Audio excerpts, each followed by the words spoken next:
Last night, we offered a comprehensive look at the testimony of witness 40 of the Darren Wilson grand jury, a witness who stated in the most charitable terms seems to have some issues. Now, this is the witness who, by her own account, in journal pages submitted to the grand jury, ended up on Canfield Drive on August 9th, on the day Michael Brown was shot, because, in her words, need to understand the black race better so I can stop calling blacks N-word and start calling them people. Regarding the final moments of Michael Brown's life, she wrote this: "The cop just stood there, and dang if that kid didn't start running right at the cop like a football player, head down." This witness is one being cited repeatedly on Fox News by Sean Hannity.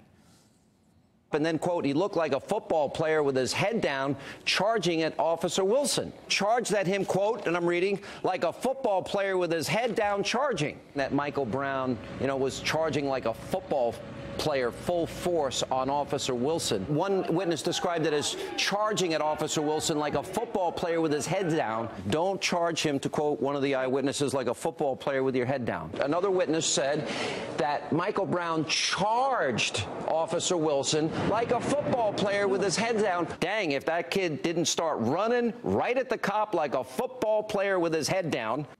After we did our story last night, conservative reporter from the Daily Caller, Chuck Ross, normally no big fan of this show or MSNBC, called out Hannity. I'll give it to Chris Hayes. It's crazy that Sean Hannity is still citing witness 40 from Mike Brown grand jury. And people started tweeting Sean Hannity using the all-in graphic of the witness 40 journal entry.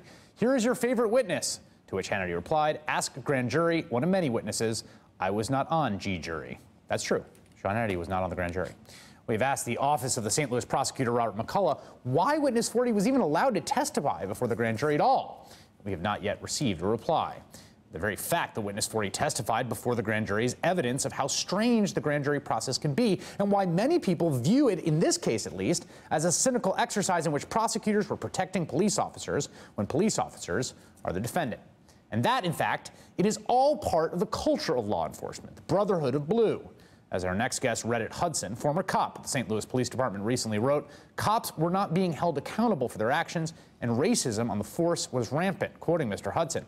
One example, a couple of officers ran a website called St. Louis Cop Talk, where officers could post about their experience and opinions. At some point during my career, it became so full of racist rants that the site administrator temporarily shut it down. Cops routinely called anyone of color a thug, whether they were a victim or just a bystander. Joining me now is Redditt Hudson, former St. Louis cop, who now chairs the board of the Ethics Project, addressing the criminal justice system. Redditt, you had a great piece in the Washington Post about your time being a police officer. Why'd you enter the force, and why'd you decide to leave? I entered the force largely due to the fact that I saw it as an opportunity to help in the community from an empowered position with access to resources. And in many respects, it was that. Ultimately, though, Chris, I had to leave the department because I became so profoundly disillusioned with the criminal justice system in the United States and the behavior of some of my fellow officers in particular. I no longer wanted to participate in the front end of a system that was so characterized by severe inequity, much of which had been legislated into it that resulted in the targeted enforcement that I saw. I didn't want to participate anymore. And it was interesting to listen to you describe witness 40 from the grand jury. I myself, with other people, also talked to witnesses to the Michael Brown shooting, credible witnesses. And there were other inconsistencies with not only witness 40, but with the police department in Ferguson itself.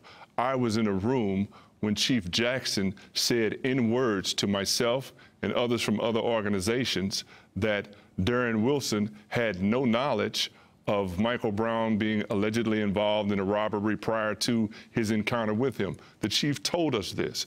Somehow, between that statement and the time information is presented to the grand jury, Darren Wilson suddenly creates an awareness at some point during the encounter that Michael Brown was allegedly involved in a robbery. Darren Wilson doesn't process, he processes his own evidence. The scene was not properly processed. He didn't call the shooting in initially. There were so many circumstances that would have allowed for a grand jury, had it been properly directed by a prosecutor that meant to do his job, to at least send this to a jury, a trial jury. it's really a breakdown in the system, and the black community and communities of color consistently are suffering due to the lack of integrity in the system that we have right now.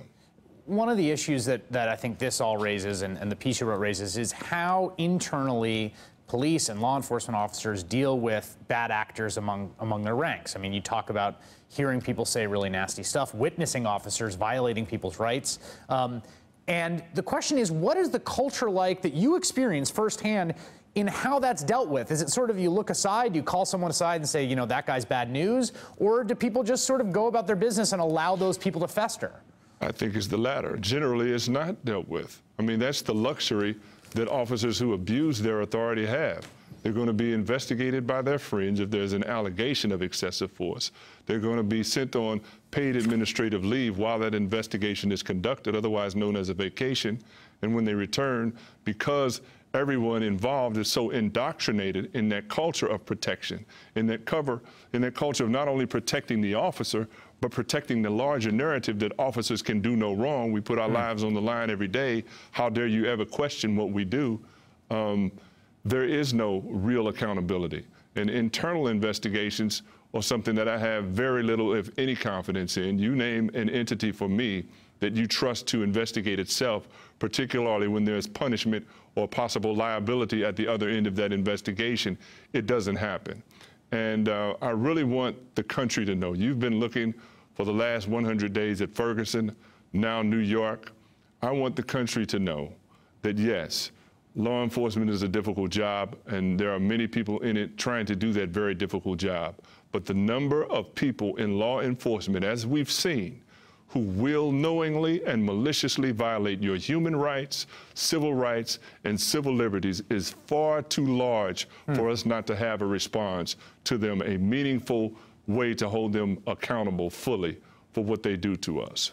Redditt Hudson with strong words, former St. Louis police officer. Thank you very much.